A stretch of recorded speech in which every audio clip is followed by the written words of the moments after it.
Hello, I am Shiv Mathur. I'm making a video about fake gurus and fake followers. It's not that I shouldn't be using this word fake guru and fake followers, but this is the best term I can use, or I would say ignorant gurus and ignorant followers. I won't even say fake gurus. And so why there are fake gurus and why they have followers also. So what will you call a follower of a fake guru? I think I will like to call him a fake follower only when you don't know that the guru you're following is fake. So I thought I will talk about how do we understand that the person who's designated himself or herself as a guru is actually really worth being called a guru, and what exactly is a guru. Do you need a guru, and how do you find a guru? Should you be running after a guru? Should you be really making an effort to find a guru, or rather than that you be making effort to find your guru within? So what do you mean by finding guru within? It's about self-inquiry. Are you making an effort to find the answers yourself, or you want quick answers, so you want to go to somebody? So basically it is a demand supply gap in the social system, existing social system, which is being fulfilled by this cross section of society, where there are followers and then there are providers of what the followers are looking for. Like when you go to a restaurant, you decide that I want to eat Chinese, so you go to a Chinese restaurant. And you want to eat momos, you go to a certain place where you will get momos. So it's basically your taste buds have told you that I want to have this. So when your taste, to meet the demand of your taste buds, because we are controlled by our sensory organs. We are controlled by our mind, but the mind is controlled, and the sensory organs are also, they are all like a form a system. So you are driven by your sensory organs. So when you are driven by your taste buds, you want to, your mind tells you go to eat this, and you go to eat that. So that's for your body. Your mind tells you go for a run because it's for your body. You say, okay, I should go to a gym or go for a run or go for a walk because that's needed, and probably that's a good thing also. Similarly, for body, you have food and you have exercise, and then comes the mind. So when the mind is impacted, is filled with worries, or you have some problems in your worldly life, so it's the mind which needs to be controlled and to be pacified, and that happiness which is needed because you are worried and you are sad. So that's why then you go to another restaurant which is serving these techniques, meditation, yoga, Ayurveda, and preaching, discourses, knowledge, preachers basically, and somebody is selling magic tricks, somebody is a healer, somebody is a coach, and different definition across the globe. So I was only focusing on guru, but it's not just the guru. In India, people say there are so many gurus, but even in West, we don't call them gurus, but there are these therapists, there are psychologists, these are healers, and I don't know, God knows, guided meditation, and I don't know, like there are a host of stuff, and there are even they're all certified also. So somebody is issuing even certification. So they say I'm a certified coach, I am certified so and so certified in so and so. So they are also gurus, like they don't call them guru. So the West sees, the Western audience have a demand, but it is sought in a different way through a different kind of a differently defined. It is differently defined. The only perspective is different. In India, we have gurus and we have followers. Why? Because it's in my understanding, it's only the definition of the difference of education. in India, the people are not so educated, they are more inclined toward religion and maybe you can say spirituality. I think I won't say that they are more spiritual. Even West, they are also inclined to, but so spirituality, though it's different, they really understand spirituality? So because of lack of education, I would say we have not come up with therapists. So people go to temples, they pray when they have a problem, or they will run to a Baba or a Guru. But we have not, in India, we still don't have therapists and counselors, though now they are also slowly coming in with the social decay which is setting in the country.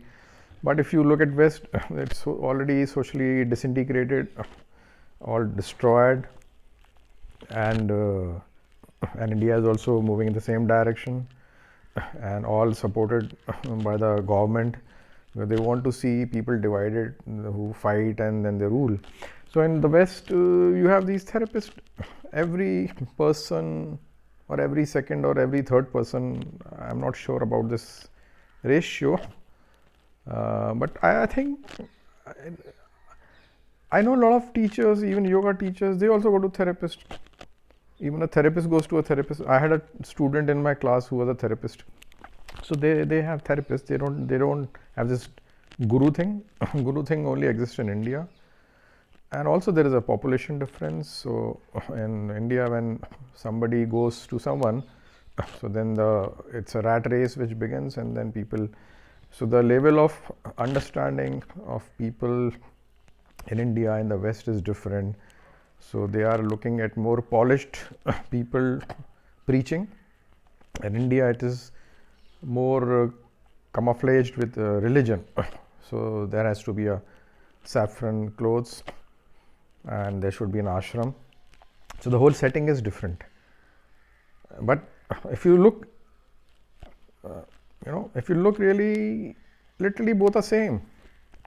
The demand is same, and the supply is also same. Only the presentation is different. If you see, the names are different, but the presentation is different, the scenario is different, the settings are different, and but the demand, intrinsic demand and the supply is same. They are also looking to sort out their issues. So you have a healer and a therapist and that. So I'm just trying to equate. A lot of people say India is full of fake gurus. And what about West? They are also full of these fake therapists who can't solve their own problem. What problem they will solve for others, So they don't call them gurus, but there are West is full of therapists and counselors and psychologists and all this crap. So if you understand the equality between these two, so let's move ahead, so that we know the globally human brain thinks like that. Only people inherently are pretty same, mentality is pretty same. Only you wear something different, you eat something different. There are some cultural difference, but inherently you are seeking the same, and there are givers of the same. So I'll come back to Guru. So now the next aspect I'm going to talk is whether the Guru is really self-realized, and whether the follower is also ready to be meeting such a Guru. So like people ask me, where can I find a real Guru or real saint? I said, what do you mean?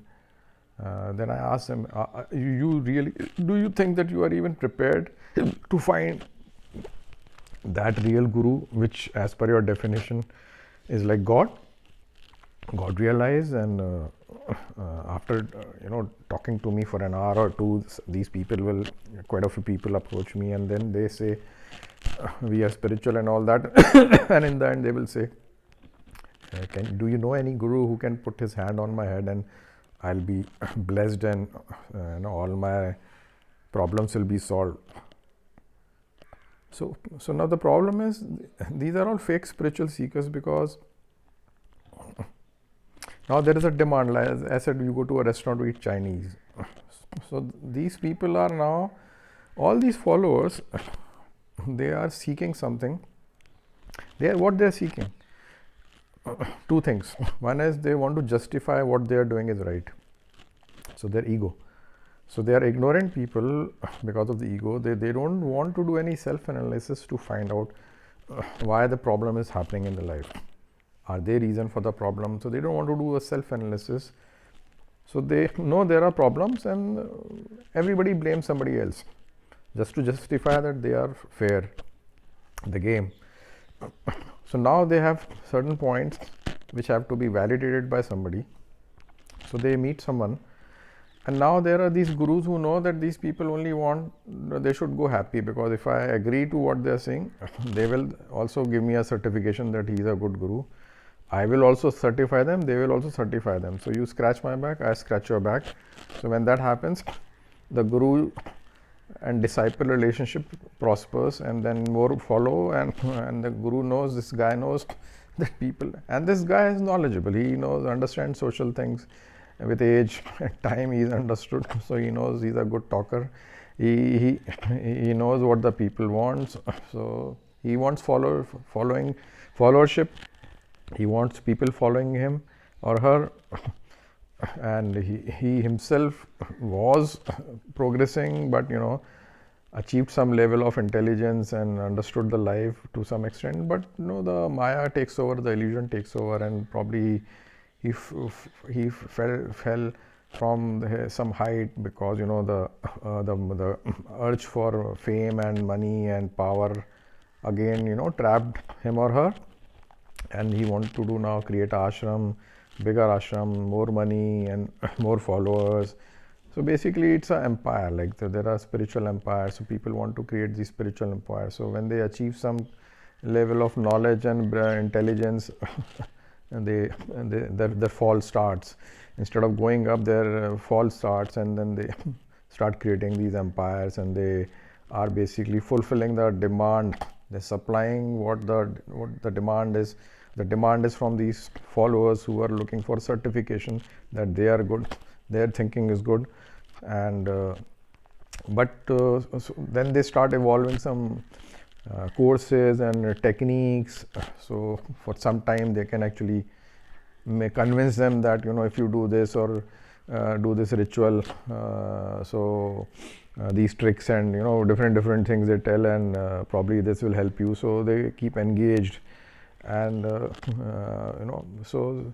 and the world will keep getting you more and more people, because you have some products to sell, you have some rituals and techniques to sell. So there are people who are, first of all, their ego is massaged, and they are given certification that they are great spiritual people, and then they are sold these packages.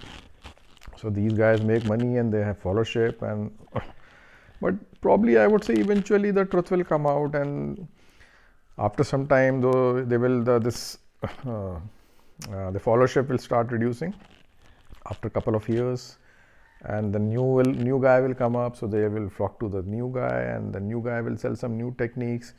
So this whole social system of demand and supply is working like it's like a business. It's actually a business, because somebody invented some product and a refrigerator, so one company made it, then another company made it, he said I am making it better, then third company makes it, I am making it better. Like cars, so there are so many companies making cars. So you feel this car is better or that car is better, and then every car has a price. So they are offering courses, spiritual courses, and then there are now a lot of them are very expensive. And if you look at these therapists, yesterday I was talking to somebody, their daughter is in London, a therapist, psychotherapist, and I was told the one patient pays £100 per sitting. And what I understand, what I know, or probably I have an idea, is that generally people go twice a month, or maybe 4 times a month, or once a month to these therapists. So kind of money which is being flowing because of this business, demand and supply, is enormous. So there are therapists all over. Therapist is a big profession in West, and similarly gurus are a big profession in India. But that's very certified and acknowledged by the government. Here it is like random, because it's layered with religion, and the whole setting is different, and there are so many gurus you just don't know. I mean, I have no idea how many gurus. There are gurus in every nook and corner. There are gurus, these babas, and every nook and corner in India. So they are equivalent of those therapists and healers and all that in the West. So this is what happens. Now, I will talk about the real gurus. Real gurus, what? Now, before that, I will have to explain something more. What is a school? In a school, there is somebody teaching. There is a teacher, there are students. So we have this system of modern education. And in India, if you look at gurukuls are very different, and they were destroyed by.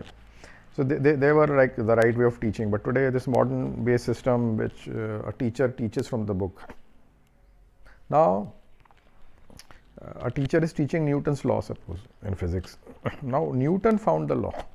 So the teacher didn't find it, Teacher is just teaching because the teacher has read and understood and teaching. But teacher has not really experienced, and the student will also never experience. But going further, if you look, there are laboratories, chemistry laboratory, there's a physics laboratory, bio laboratory. So later on the laboratories come, because why a laboratory experiment is important? Because you learn by experiment.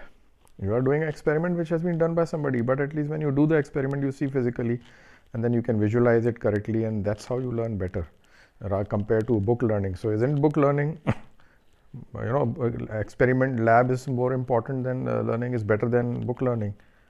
This itself is there in the modern science. Now, who did this experiment? Who invented it? They are scientists.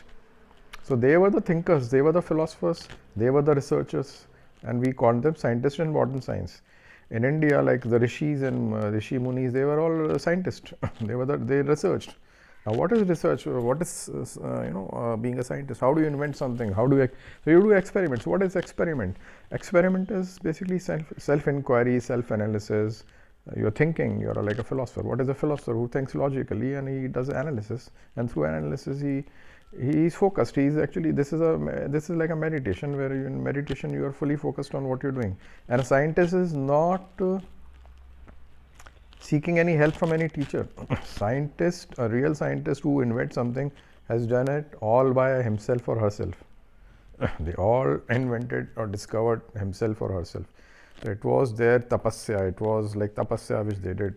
So whatever Rishi Muni did was all they found, like all the rishis, they knew about the planets so many thousands of years back. These planets are not invented in the modern days or 100 years back by so and so through the telescope. It was invented long time back, and how they invented, what means they used, no one knows today.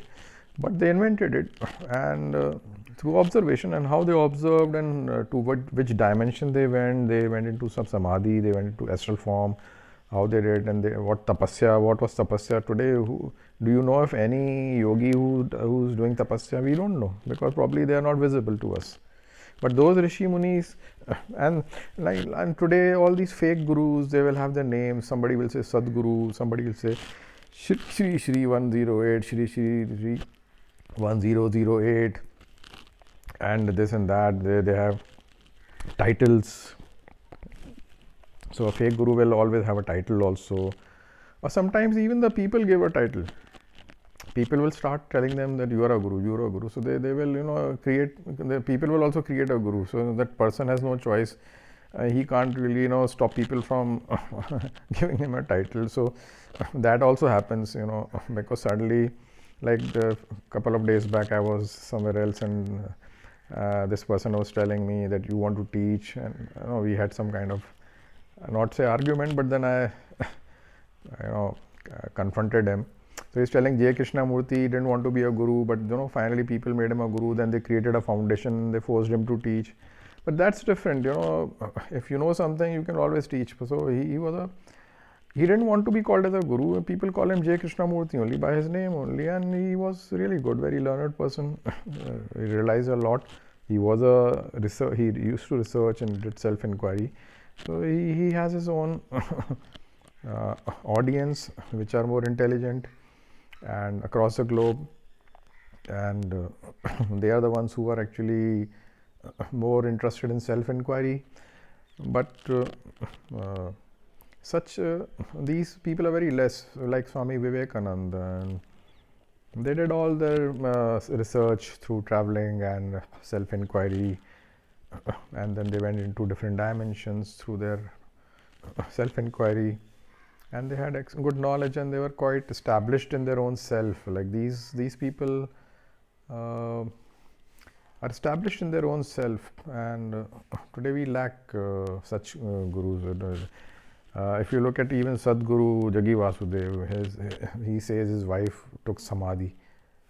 Do you know if any person now who's taken a samadhi, and if somebody of that caliber who's taken a samadhi, there should be a place of worship for that person, and you should be worshipping that and learning her teachings, and there should be her teachings. But nothing exists about her. The only thing is that she died because she took samadhi.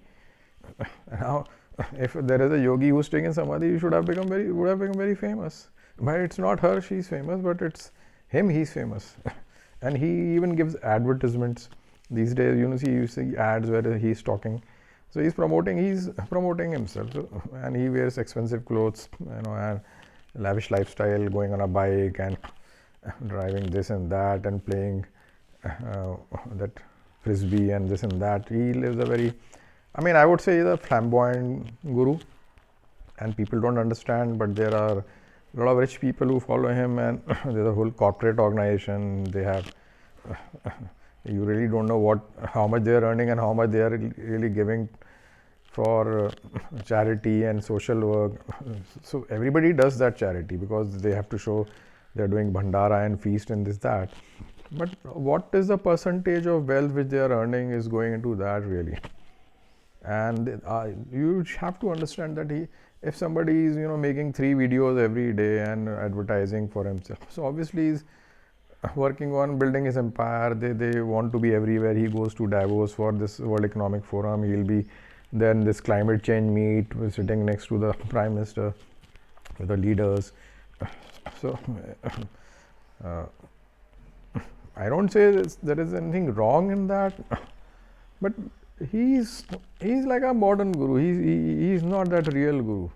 He is intelligent, but now later on people have started realizing some of the topics he talks, it doesn't suit a spiritual person that should be taking up such topics. So some people were really shocked when they saw that he's talking about this, and so slowly you start losing, because eventually, if you're only talking and if you're only preaching unnecessarily more than beyond needed, and the problem is that all the seekers are also only listening. So they are also constantly teaching, and the preaching, and they are only listeners. Nobody wants to transform themselves. So all these people who are going are only going to get certified, feel good, listen, feel good, come back, but don't want to bring any changes in their own life. So this demand supply is such that it's fulfilling both the requirements, but really not taking these people to the right path. The right path is, as I said, is through self-analysis, self-inquiry, research. What these scientists did. Real scientists, not scientists who are appointed by government on payroll. A real passionate scientist went on to research. Rishi Munis, they did tapasya and they found it, and then somebody wrote, and those become scriptures or books. So anybody who invented something wrote that experiment and wrote the formula, created that formula, invented it, and that became the subject of the book. And so books got written, and then you have teachers who are teaching that, but those teachers are not the teachers who are scientists. So imagine a scientist teaching, and imagine a teacher teaching. So similarly, imagine a rishi teaching, and they were the real gurus who taught in the gurukuls. They were the one who they were enlightened and self-realized through the right process, not by reading scriptures. People who read scriptures are like parrots. I would say they are not the ones who have made an effort to find things themselves. You can't find the entire knowledge by reading a book. If that was the case, everybody could have read Bhagavad Gita and become enlightened, but can that happen? All these scriptures also tell that find it through yourself. So, but people, if these books were enough to get enlightened, there was no effort, no other effort required, then so you understand. So people have to find, analyze, research. So the real gurus, they were established in themselves, they got connected to themselves, and they disconnected from the external world. They were fully detached, they were fully focused. Fully focused means they were like in a meditative state. The goal was clear. They were philosophers, they were thinkers, they didn't have closed minds, they didn't go by beliefs and perceptions and the hypes, because the whole world is actually following only the hypes and beliefs in a rat race. But they were the ones who talk something, they found themselves. So I think I have covered various aspects of a guru, so that you can understand what is a real guru and where will you find a real guru, where will you find a real thinker, philosopher, and what will you even achieve by, even if you find a real thinker or a philosopher who was, you can't keep listening to him, and basically they should inspire you that you also be a scientist, you also be a researcher, you also search, seeker. I use this word explorer. I say I am an explorer, because you explore actually, and in exploration all these things get covered: self-analysis, self-inquiry, research, thinking, philosopher. Like Socrates, Aristotle, they were all philosopher scientists. So you have to be an explorer. And now I don't use this word spiritual seeker. Somebody says, I use this word, I'm a spiritual explorer, and I'm exploring, and I really don't know that I've really begun exploring correctly. But I'm very sure that I've taken the right direction at least. And maybe I must be in kindergarten in terms of exploration, because I feel there is a lot to explore, and I am only trying to unravel the next steps, and they will be very tough, I feel. But will I be able to explore, go into the higher realms of life, as they say? This is also a belief, because I really don't know what will emerge in my exploration and my practice.